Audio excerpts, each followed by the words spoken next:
What is happening, folks? Welcome to Gameplay, the eSports show that keeps you in the know of all things high school and university eSports. I'm your host, Colin Manyame, aka Scara, and in this show today, we'll be covering all things Rocket League that took place at the AGC event, catching up with interviews with players, competitors, as well as coaches that were involved, and also getting a really interesting interview with one of the sponsors. So, without further ado, let's get right into it. So jumping right into things, I had a chat with Werty, and if you're unaware, Werty is a local Rocket League player who's competed on the international stage at the Rocket League World Championships, and he was competing at AGC with his team. Let's catch up with what his thoughts were going into the event and AGC as a whole. Let's take a look. What is happening, folks? We had AGC, and now I'm catching up with one of the attendees and competitors in one of the events. Joining me right now is Umar Rasu, aka Werty. And Werty, how are you doing today, home? I'm having an absolute blast here. How are you doing? I'm doing good. It's cold, but we're getting through it. But speaking on the AGC event, how are you feeling? How has it been, being at the venue, seeing all the different people that land? What's the feeling been like ever since you got here? I mean, it's my first time in Cape Town, so it's been a really good time just enjoying the city. I come to this event and I see faces that I don't really necessarily know. I know the names behind them, but So now I get to... It's kind of like putting a face to the name, finally. Yeah, exactly. But it's been a blast. Everybody here, great personalities, lots of fun. Fantastic. And, a lot of people don't know, but you've competed overseas for Rocket League, being at the Worlds event. What is the importance of events like this, like AGC, kind of providing opportunities for now high school students, university students, and kind of giving them that LAN experience at a very early stage in their careers? It's super important. I think my first LAN was in 2018. And I didn't qualify for a single one up until 2023. So the more events that we have these kids getting into, getting excited about, really working towards, it's a good stepping stone to make that final leap and that leap overseas as well. Yeah, for sure. And I mean, it's obviously kind of like conditioning to kind of be like, this is what you should kind of be expecting, right? So it's kind of just building them up to, be able to handle themselves at these much bigger events as you've, attended and seen before. So you kind of see what it kind of takes to be there, right? 100%. I think it's good growth. It teaches them a lot of things that you don't learn sitting in your own room, You may be practicing, you may be playing at home, but when you're around people, you have your obligations, responsibilities, how you act, the way that you portray yourself. Very important around these types of well-broadcasted events.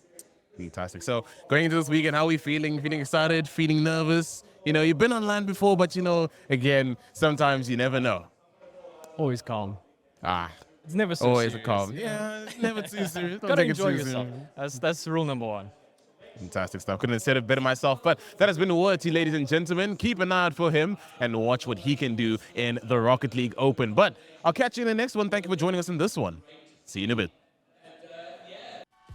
Although he hasn't been too active, Werty is definitely someone that you can look forward to with regards to providing so much more in the Rocket League space locally, and someone you can definitely look up to with regards to how far you can get in your Rocket League career.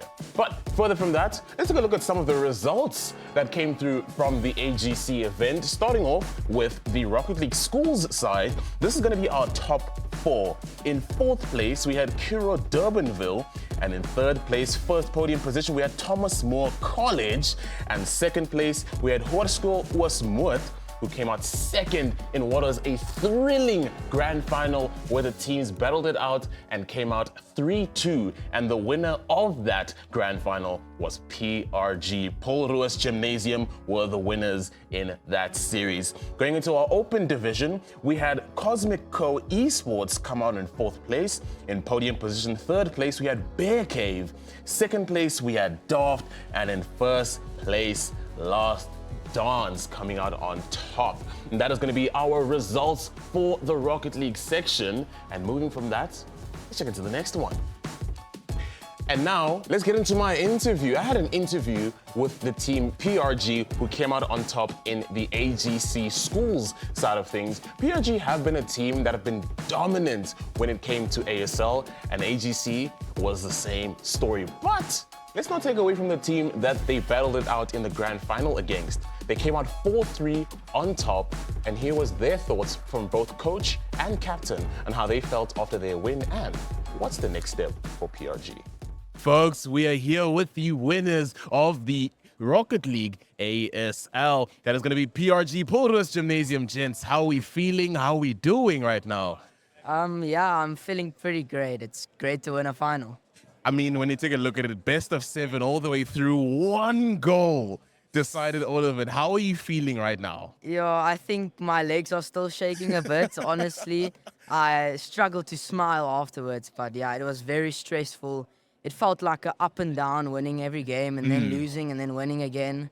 But yeah, it was very fun. And how was it difficult keeping the mental with you and your team? I think today what we achieved was staying really calm. Even though we lost, we stayed really calm. We didn't get mad, and I think our performance didn't go up or down. It stayed like very consistent. Fantastic. And from your side, JH, how are you feeling right now? I'm very excited. It's a year's work coming together in the ASL League. And I can't think of a better opponent than Westmoreland because they've been one of the front runners as well this whole year. They beat us on line, we got on land, and we got to the final. And being 1-1 each, and my heart was pounding. But luckily, I was a little bit less stressed when I saw them driving up and down with the chairs in one of the breaks. I was like, at least they calm, and that's more important. Yeah, and what does it mean for PRG now going forward? Is this something that you're just building from going forward? Definitely. Everybody knows we're losing teacher at the end of the year, so we're losing a very good player. So with the academy, we're looking for good players for next year, and we've got the grade 9, which is in and now, and we've made him the captain very early as well, so he's leading the team very well. We've still got Fanta, who is grade 11, so going to be matric next year. So one more replacement, and then we might be top 4 again, or we're back to the final title next year. So fighting once again. But ladies and gentlemen, that has been our PRG team. Gents, congratulations on the win. Thank you very much. Thank you very much. Fantastic. So we'll catch you in the next one, but GG's, and let's see what's next. Such a fantastic chat that I had with the individual, and it's really great to see that PRG, even though losing such a valuable player from their team, they still have another to step up to that plate. But further from that, it is time for gaming opportunities in your area, and you know me, I always gotta keep you plugged. So let's get right into it. The first one is the Kuro Clash LAN. This October, we'll be having yet another one, and Kuro hope to be seeing you there. Come through, make sure you sign up, get your teams ready, and get signed up. And do not miss out on the Kuro Clash National LAN. Again, another opportunity for your school to be a champion. But further from that, the MTN Shift Gaming Experience is still here. It is still shift season. The past few months have been jam-packed, action-filled mall activation taking place across Johannesburg and Cape Town, with the Shift Gaming Experience hitting multiple malls. This weekend, they hit Table Bay Mall in Cape Town. Make sure you pop in, sign up, and compete in EAFC 24, Street Fighter 6, and a whole lot more, while taking on challenges and trying to win multiple spot prizes while you're there. So I hope to be seeing you at Table Bay Mall come this weekend. All right, it's about that time to take a breather, take a short break. But on the other side of this, I have my interview that I had with a representative from Acer, one of the amazing sponsors of AGC. See you on the other side.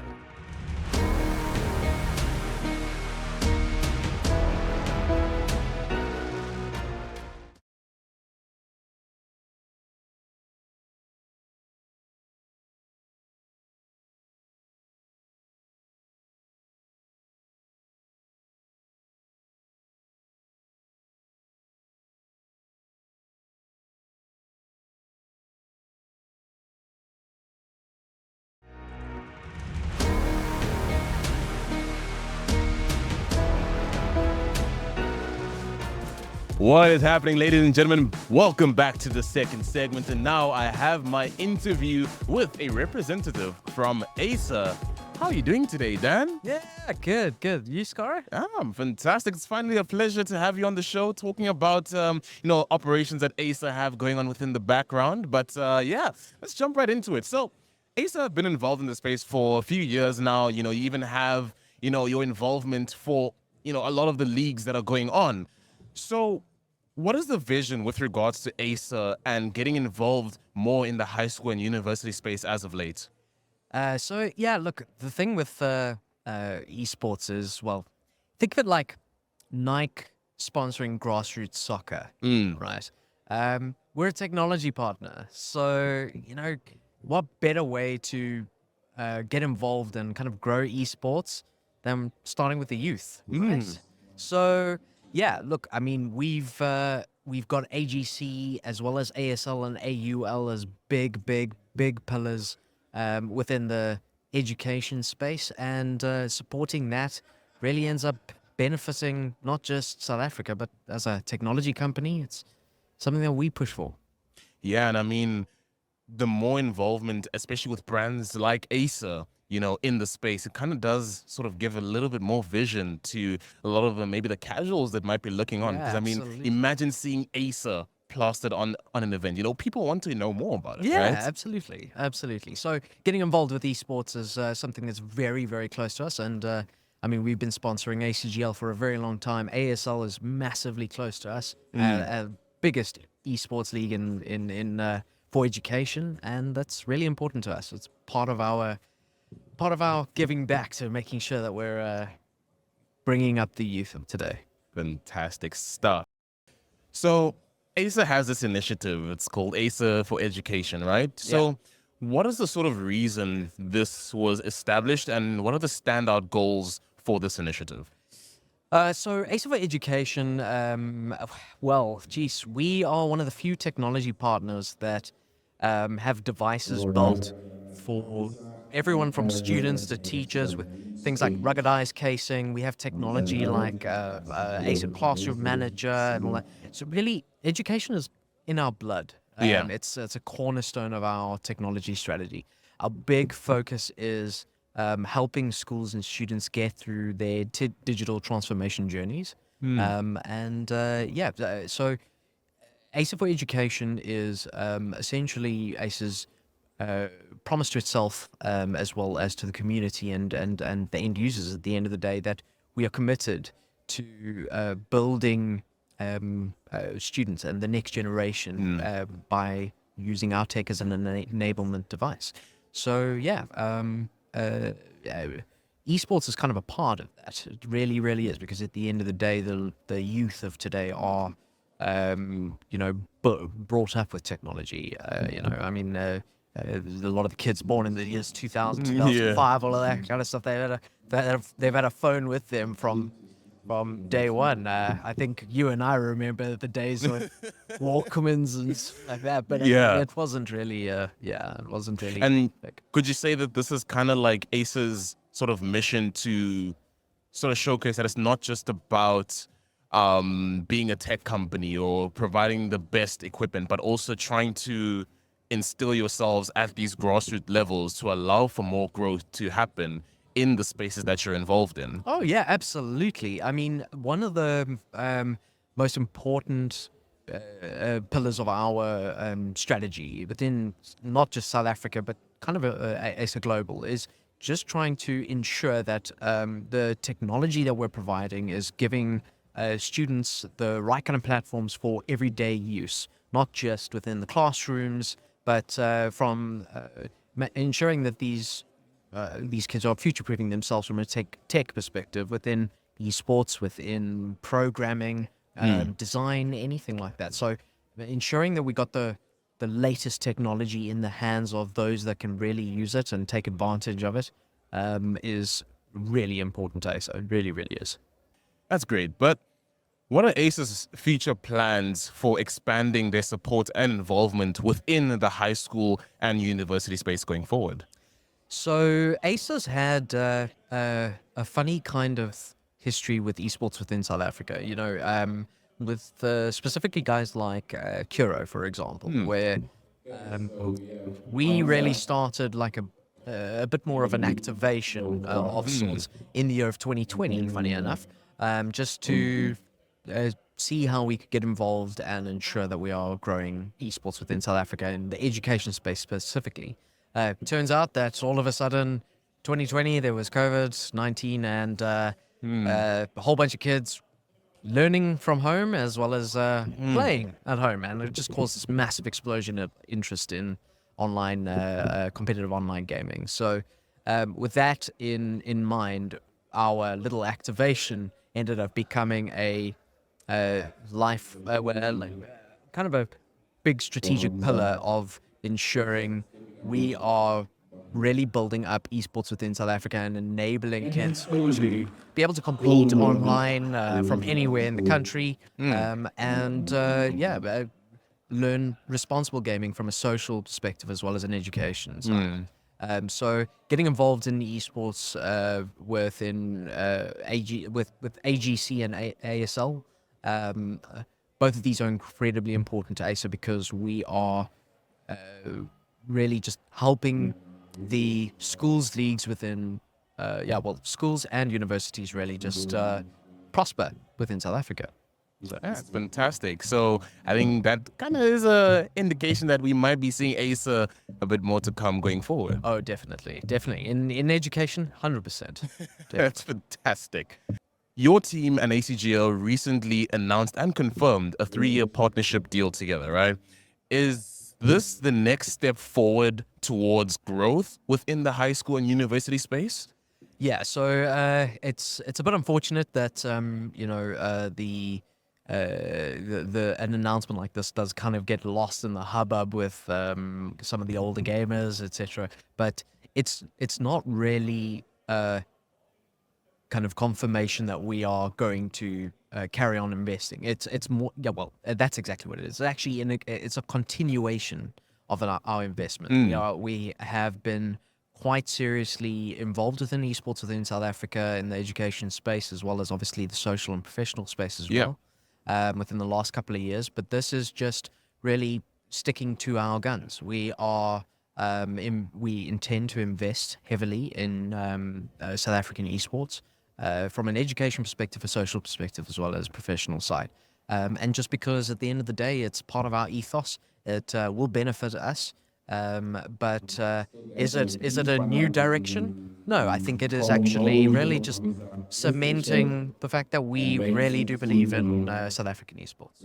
So it's kind of, in a way, just saying that we've been here, but we're still going. Yeah, right? we're not going anywhere. You're not going anywhere. It's kind of like just we want to keep taking control of the wheel to drive things forward. Exactly. We want to be the trendsetters, and we want to show not just other brands, but other companies that esports is actually an industry that's very soon going to be something that is rivaling the attention of those that are looking for a final of some sort. I don't want to say that it's going to be a FIFA World Cup soccer final, but hey, we can dream. To get there. We can dream. Yeah. So, I mean, it's just cementing the fact that we see where this is going, and we completely believe in it. Fantastic stuff. But ladies and gentlemen, that's going to be the show for today. Thank you so much for joining us, and we hope to see you in the next one. I have been Skara. This has been Gameplay, and we'll catch you in the next one. Take care. GG's gamers. GG.